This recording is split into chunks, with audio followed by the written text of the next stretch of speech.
Glória a Deus. Cumprimento os irmãos com a paz do Senhor Jesus. Amém?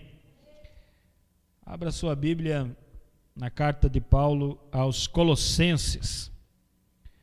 Colossenses, capítulo de número 1. Aleluia. O Alexandre esteve ministrando a palavra aqui, quinta-feira, né? Trouxe uma palavra gostosa, falando sobre lermos a palavra do Senhor, estudarmos a palavra, termos um contato mais íntimo com a palavra de Deus. E isso é muito, muito importante mesmo para cada cristão.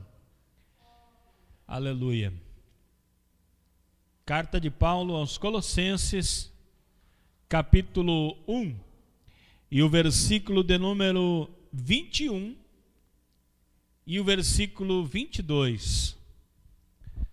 Colossenses fica depois de Efésios, depois de Filipenses, aí vem Colossenses. Aleluia. Essa é uma das cartas que percorreram todas as igrejas da Ásia. Das cartas escritas por Paulo, essa é uma delas que correu por quase todas as igrejas da época, porque tinham ensinamentos muito profundos para todos os cristãos e valem muito para os nossos dias de hoje. Vamos ler a palavra.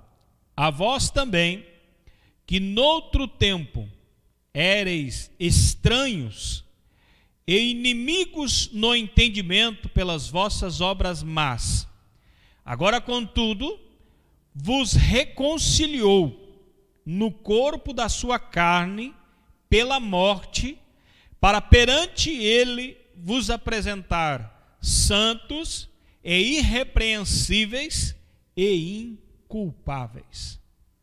Podei-vos assentar? Eu confesso aos irmãos que a palavra é grande e eu sou pequeno. Quisera eu ter mais entendimento para poder explanar uma palavra tão poderosa quanto essa.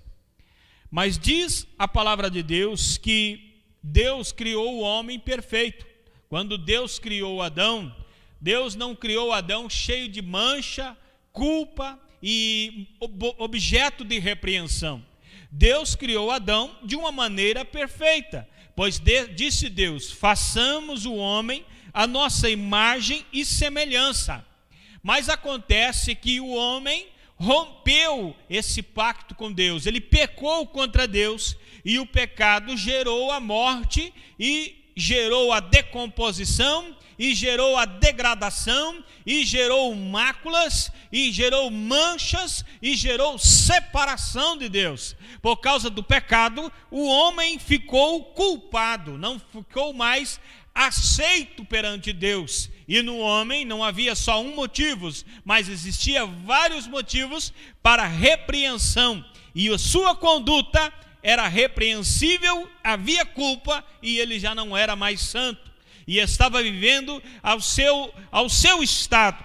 Mas diz a palavra do Senhor que Jesus foi enviado por Deus para morrer na cruz, para então tornar este homem novamente aceitável a Deus.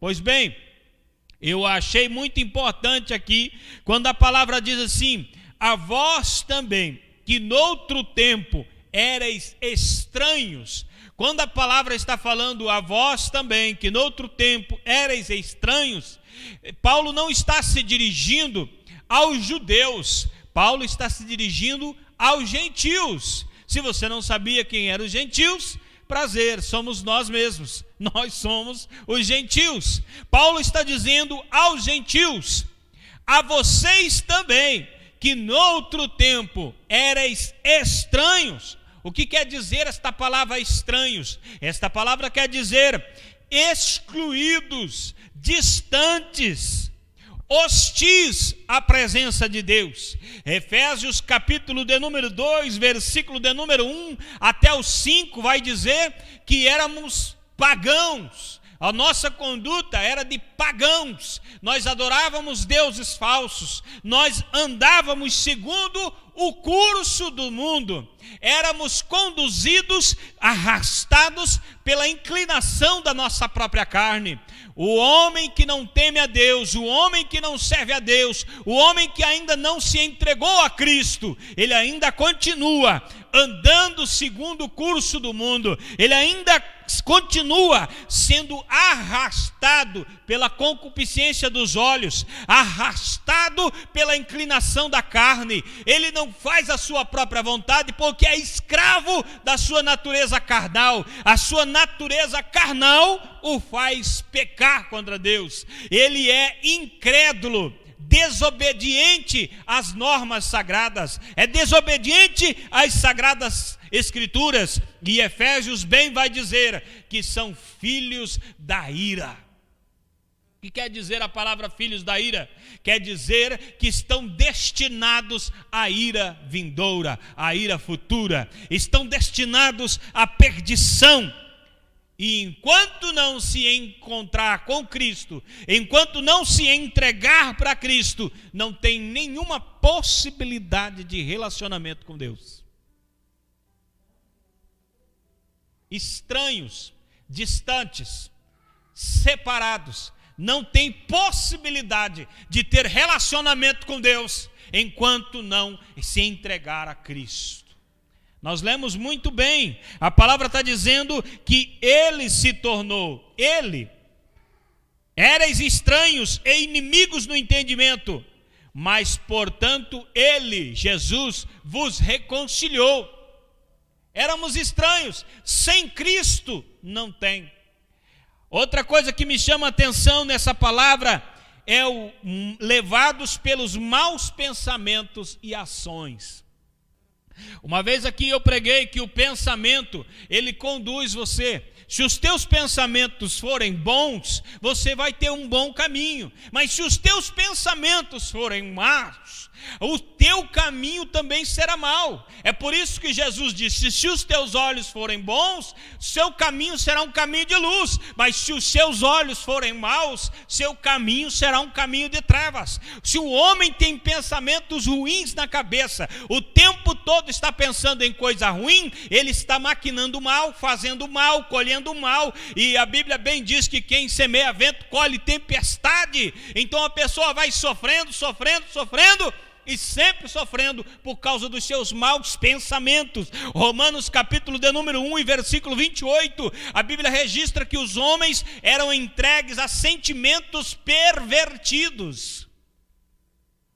É o que mais está acontecendo no mundo em que vivemos hoje.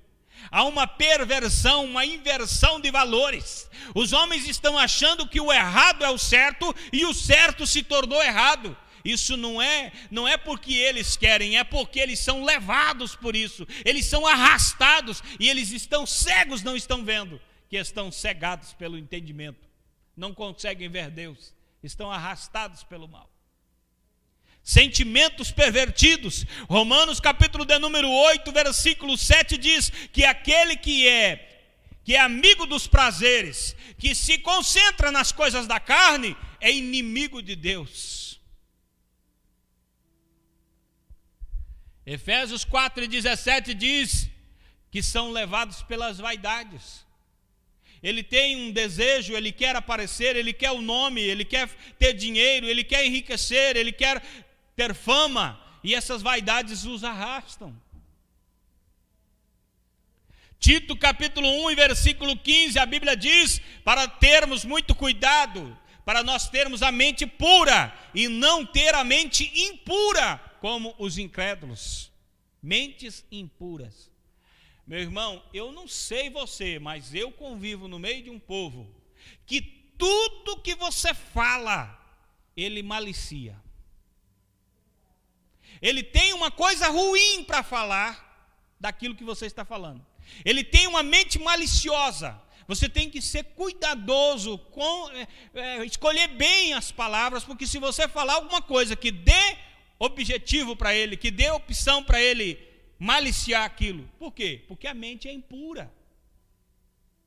A mente daqueles que são de Cristo é pura. ela não vê impureza. Até no meio dos impuros, ele consegue manter-se puro com a mente pura. Mas aquele que é impuro, até no meio da pureza, ele continua com a mente impura. Ele entra dentro de uma igreja, está todo mundo santo, cantando para Deus, glorificando a Deus, e ele consegue ter impureza na mente.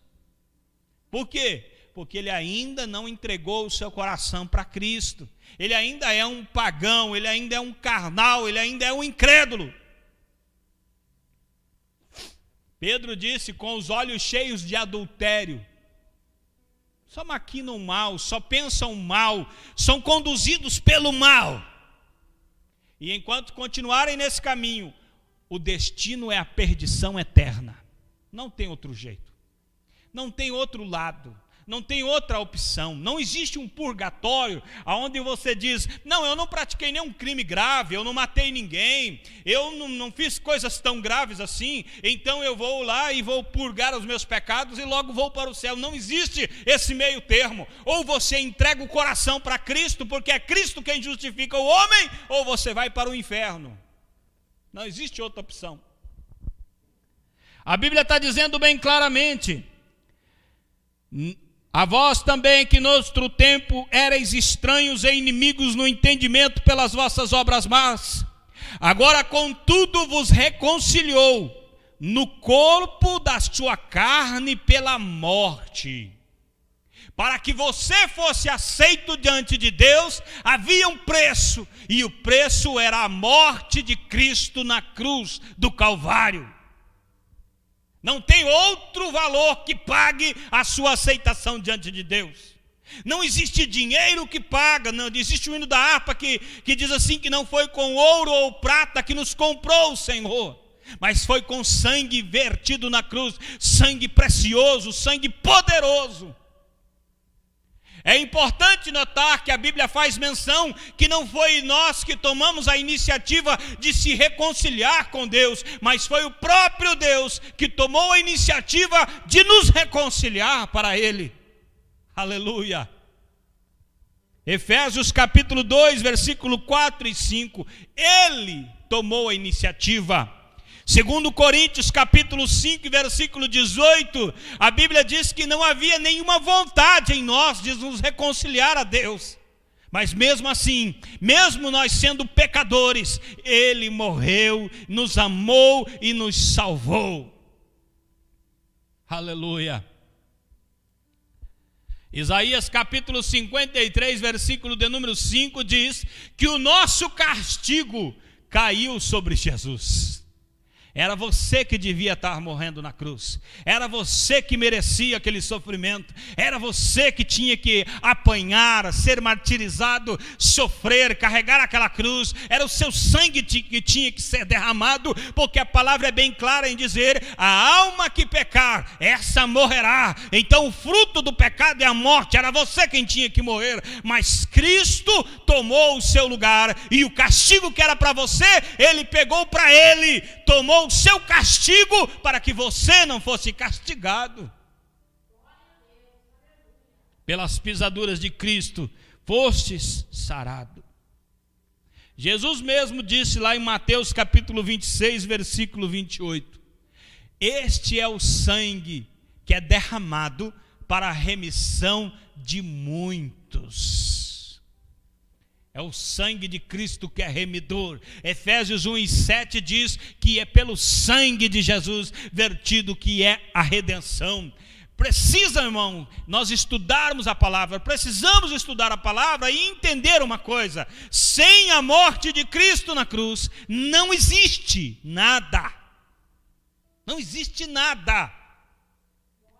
Não tem nada, não tem igreja, não tem nada. Sem Cristo, você é um perdido, você é um pagão, você é um condenado, e o inferno está gritando o teu nome. Mas com Cristo, o inferno não pode te tragar. Com Cristo, você vai morar no céu. Com Cristo, você está salvo, e Deus está te esperando. Como disse aqui a palavra, preciosa é a morte dos seus santos. Aqueles que estão em Deus mesmo morrendo, como disse Jesus, não estão mortos, passaram de uma fase para outra. Como diz um pregador, foi promovido. Aleluia. Glória a Deus.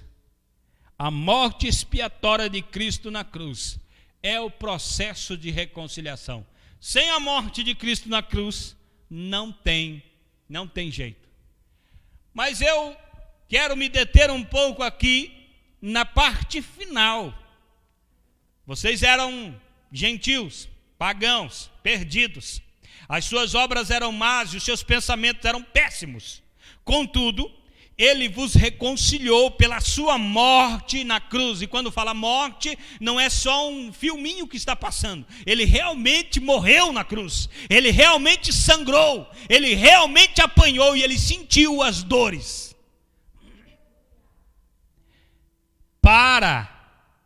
Perante ele,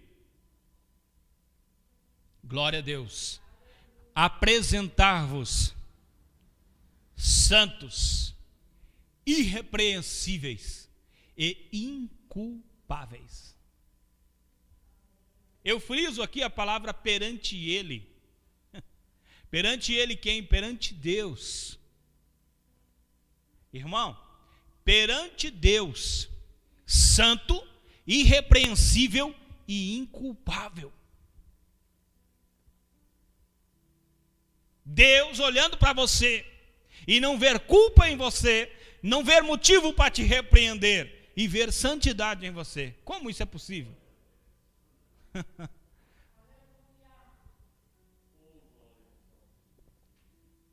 Como isso pode ser possível?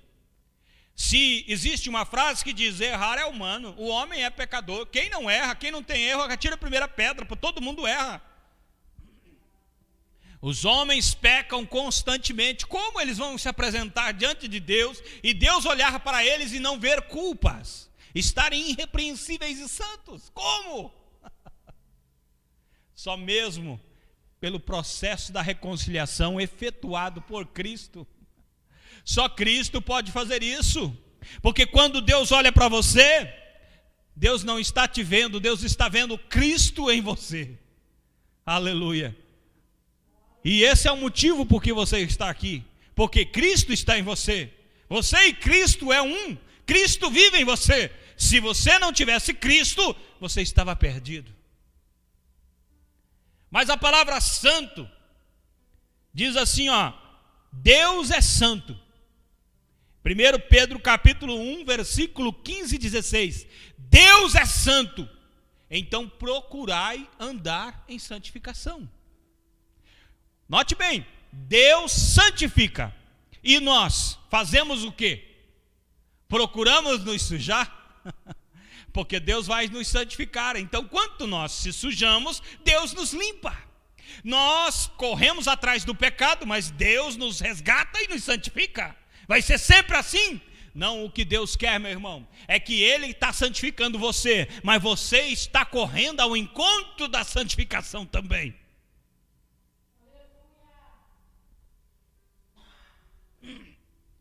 Hebreus 12, 14, como foi dito aqui, sem santificação ninguém verá o Senhor.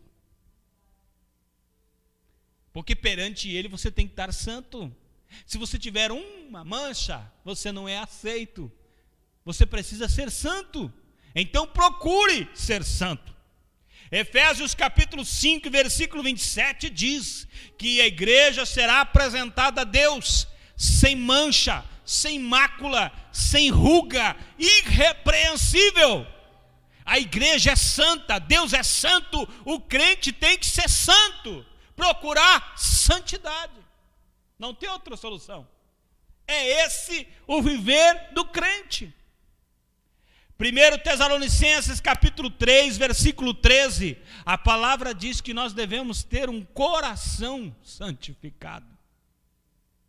E como foi dito aqui, santificação é separação para Deus. O seu coração é separado para Deus? Realmente no seu coração há um desejo de santidade? Agora, existe um versículo na Bíblia que me chama muito a atenção. Porque existe um zum rodando na igreja já faz muito tempo, dizendo que Deus só quer o coração. E quando a pessoa está falando Deus só quer o coração, ela não está se referindo ao coração de carne. Ela está falando que é a vida espiritual. Se você tiver a vida espiritual santificada, o restante não tem problema, porque Deus nem está olhando para isso. Deus só quer mesmo é que você tenha a mente em Deus, os seus pensamentos estejam em Deus, e as suas ações podem ser terríveis. Na verdade, o coração estando em Deus, está tudo certo. Será que é isso mesmo? 2 Coríntios capítulo 7, versículo de número 1, diz que o espírito e a carne tem que estar santificada. O espírito e a carne tem que procurar santidade, santificação. Se falasse que era só o espírito, santificai o espírito, procure santificar o espírito, e não falasse da carne, mas está falando da carne. Mas se fosse só isso, a Bíblia também diz que o corpo, alma e espírito tem que estar irrepreensível diante de Deus. Não tem como se esconder da palavra. Talvez alguém que está me ouvindo está pensando assim: o que faço para me santificar para Deus? O que faço para correr em busca da santificação? Eu quero me santificar. Pois bem, existem 2 objetos de santificação. Primeiro, a palavra de Deus. Jesus disse lá em João capítulo 17, versículo 17: santifica-os na verdade, a tua palavra é a verdade. Não é aquela dancinha na frente do culto, irmão. Não é aquele rodopio, não é erguer a mão, não é fazer um monte de coisa. É a palavra, a verdade. Enquanto houver compromisso com a verdade, com a palavra de Deus, haverá santificação. Mas quando há desvio da verdade, desvio da palavra, sumiu a santificação. Tem que ouvir santificação pela palavra. Segundo, o Espírito Santo do Senhor Deus, ele produz a santificação. Em 2 Tessalonicenses capítulo 2 e versículo de número 13, o Espírito Santo trabalha em nós e torna-nos cada vez mais santos perante Deus. Sabe por quê? Porque o propósito do Espírito Santo morando em você é produzir em você o caráter de Cristo. Ele produz o fruto do Espírito, conforme Gálatas 5, versículo 22 e 23. E quanto mais esse fruto é produzido, que é totalmente o oposto das obras da carne, quanto mais o fruto do Espírito Santo é produzido, mais parecido com Cristo você fica e mais santo você se torna. Aleluia. A palavra também diz santo, irrepreensível. O que é irrepreensível? Irrepreensível é sem motivo de repreensão. Não tem como repreender. É puro, é irrepreensível. Era tipo Daniel, os homens eram inimigos dele e queriam encontrar um motivo para condená-lo, e não tinha. Procuravam de todos os jeitos um defeito que Daniel tivesse para que eles pudessem acusá-lo perante o rei, mas não tinha. Então inventaram uma lei para poder achar um problema, mas enquanto estivesse procurando na vida dele, não encontrava. É mais ou menos isso. O diabo tem que procurar em você e não encontra. As pessoas procuram, mas não veem. Irrepreensível. Alguém pode dizer: meu irmão, é quase que impossível a gente ter uma conduta irrepreensível no meio desse mundo aí, porque o mundo é perverso. Mas a Bíblia já sabia disso. Filipenses capítulo 2 e versículo 15 diz que nós devemos ser irrepreensíveis no meio de uma geração corrupta e perversa. Aleluia. 1 Tessalonicenses capítulo 5, versículo 23. Corpo, alma e espírito irrepreensíveis diante de Deus. E 2 Pedro capítulo 3, versículo 14, a palavra do Senhor está dizendo que devemos ser encontrados por Deus e pelas pessoas em pureza e paz. Paz e pureza. Aleluia.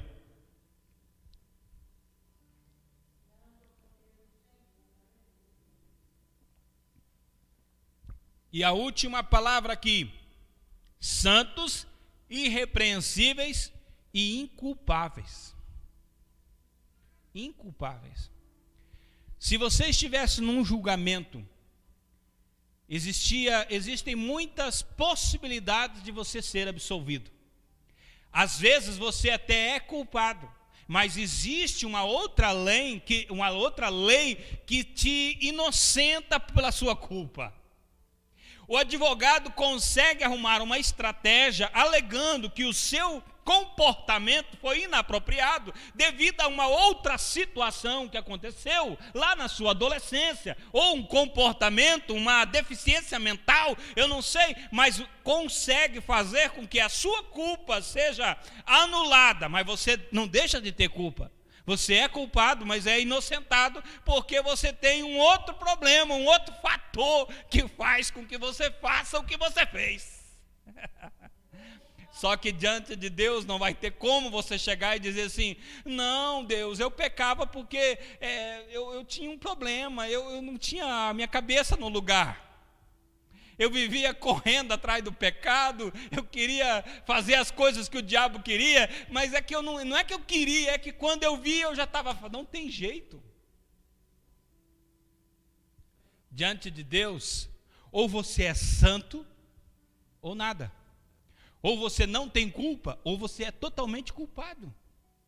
Não é a palavra que diz que se você tropeçar num sequer mandamento, você é culpado de todos os outros?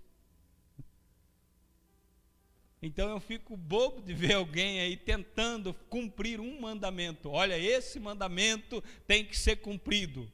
Nós vamos guardar o sábado e a partir de agora, meu filho, você está mais perdido do que segue em tiroteio. Porque se você guardar o sábado e não cumprir todas as outras ordenanças bíblicas, você é culpado de todas elas. Inclusive do sábado que você pensou que guardou. Você é culpado dele também. Então, a lei só condena. E perante Deus você não vai comparecer dizendo: eu cumpri a lei, eu cumpri os mandamentos. Você não cumpriu. Eu era bonzinho, eu fazia o que era. Não, você não foi bom. Você foi ruim, de natureza ruim. Tentou ser bom, mas fracassou, foi ruim.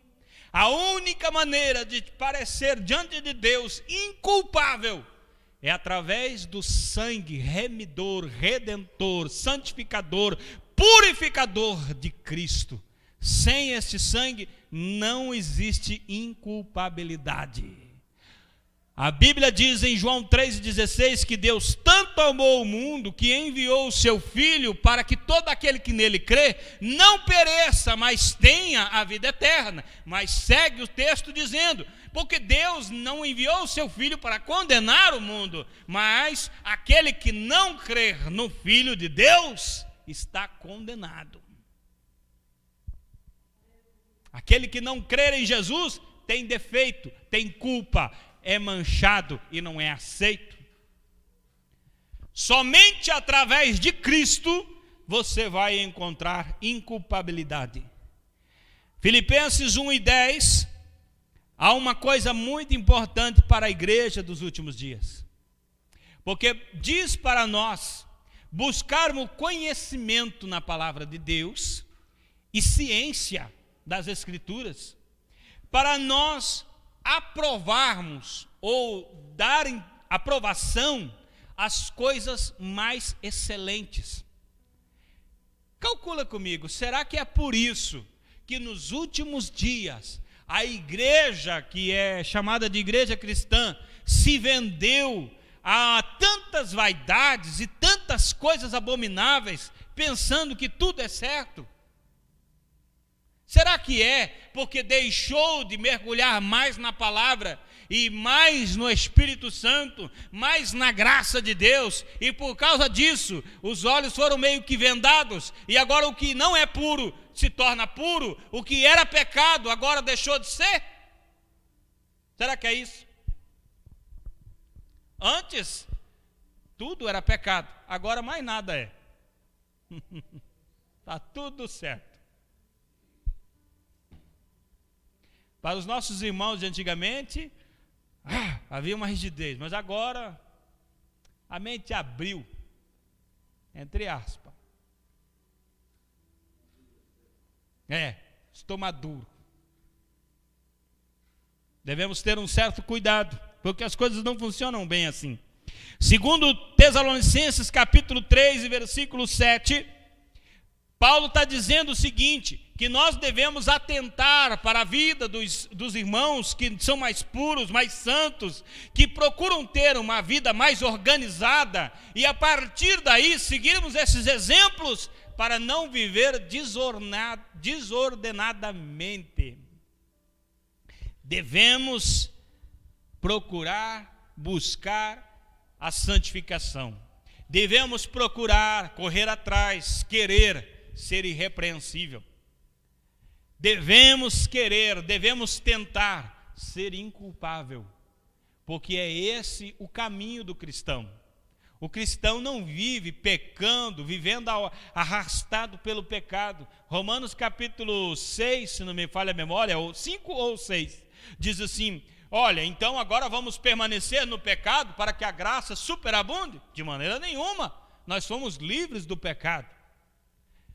O que a palavra do Senhor está dizendo aqui é o seguinte: nós não tínhamos nenhuma chance, estávamos perdidos, afastados, estranhos, hostis, irreconciliáveis, distantes mesmo. Não tínhamos uma possibilidade de ter um relacionamento com Deus, mas Cristo veio, padeceu na cruz, pagou o preço e comprou um povo que não era chamado de povo de Deus, mas era chamado de adoradores de vários deuses, povo pagão, povo que seguia a rotina da sua própria carne, inimigos de Deus. Jesus fez tudo para comprar-nos, e agora o nosso comportamento deve ser de santidade, santificação, santidade e santificação, sempre. É esse o caminho do cristão, e não pecado, pecado, pecado. Tentando achar alguma coisa para justificar o pecado, tentando procurar achar um versículo da Bíblia que dá aprovação ao meu pecado. Esse não é o comportamento da igreja. É isso que está muito errado nos dias de hoje. Jesus pagou um alto preço para que nós fôssemos santos diante dele, e não pecadores, levados pela conduta imoral deste mundo. Se coloquemos de pé para lermos, para orarmos ao Senhor. Aleluia. Grande Deus.